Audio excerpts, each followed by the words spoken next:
Good morning সবাইকে। সবাই কেমন আছো? আশা করছি সবাই খুব ভালো আছো। সকাল থেকে কিছু কাজ কমপ্লিট করে এই যে চলে এসেছি। এখন ঘরটাকে একটু পরিষ্কার করবো, তো এতক্ষণ ভিডিও শ্যুট করা হয়েছিল না, ভাবলাম চলো এখন থেকে স্টার্ট করি এই কাজের সাথে সাথে। তো আজকে ভাবলাম ঘরের ফার্নিচারগুলোকে একটু পরিষ্কার করব আর ঘরটা একটু লেপে পোছে নেবো। পুজো তো চলেই এসেছে, এই পুজোর মধ্যে ঘর দুয়ারকে একটু বেশি টিপটাপ করে রাখলে বেশি ভালো লাগে। আর ঘর যেমনই হোক না কেন, সে দালান ঘর হোক, কাঁচা ঘর হোক, টিনের ঘর হোক বা বেড়ার ঘর, যত্নের উপরে কিন্তু সব কিছু ভালো লাগে। তুমি যত্ন করবে না, ঘরও ভালো লাগবে না, আর যত্ন করলে যে কোনো ঘর স্বর্গ হয়ে পড়ে। যাই হোক, আশ্বিনী হালদার বোন কমেন্ট করে শুনেছিলে আমার কাছে যে আমার এই টিনের ঘর বানাতে কত খরচ পড়েছিল। দেখো বোন, এই ঘরটা বানিয়েছিলাম যখন প্রায় 10 বছর হয়ে গিয়েছে।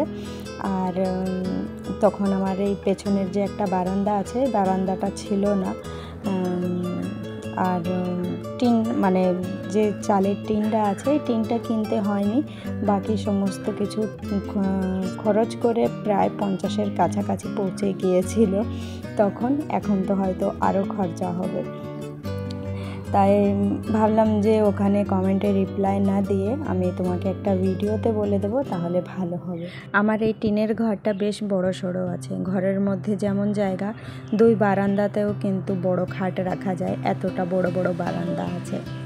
যাই হোক, আজকে পরিষ্কার পরিচ্ছন্ন করার দিন। ঘরটাকে পরিষ্কার করে তারপর লেপে পুছে রান্নাঘরটাকেও এই যে মুছে নিচ্ছি। আর আজকে এই কাজগুলো করতে করতে এত ক্লান্ত হয়ে পড়েছিলাম, দুপুরে আর কিছু শেয়ার করার সময়ই পাইনি, মনও চায়নি। তো আজকে এই আমফুলচি দিয়ে ডাল রান্না করেছিলাম, আর পূজা আলু গাঠি দিয়ে মাছ রান্না করেছিল। এটা কিন্তু রাত্রে তোমাদের সাথে শেয়ার করছি।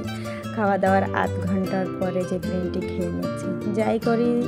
যাই করি না কেন, কি বলতো, আমার ডায়েটটা আমি ঠিকঠাক রাখি, রুটিন মতন জল খাই, সমস্ত কিছু টাইমলি খেয়ে নিই।